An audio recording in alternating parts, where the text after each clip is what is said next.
दोस्तों, हम इस वक्त पहुंच चुके हैं आजाद कश्मीर और आप देख सकते हैं खूबसूरत मनाजिर। और वो ऊपर चबूतरा देखें।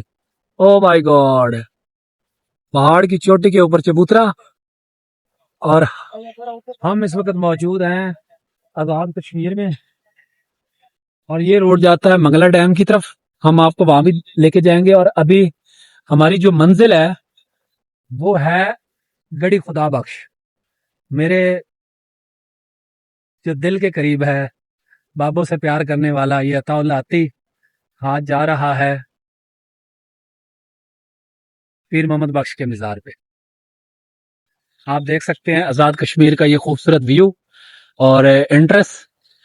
और ये आप देख सकते हैं उसकी लिखाई, ये पहाड़ की जो बनावट और कटाई की गई है, ये आप देखिए कैसा खूबसूरत आर्ट है। खूबसूरत, साफ सुथरा, नीट क्लीन इलाका। और ये देखें, ओए होए होए, ये देखें, ओ माय गॉड, सुबहान मन यरानी। यहाँ से हम आए हैं अभी, आपने देखा होगा मैं आते हुए। वाह वाह वाह वाह वाह वाह। लोग अपनी तस्वीरें बना रहे हैं और हम यहाँ पे आजाद कश्मीर में एंटर हो चुके हैं।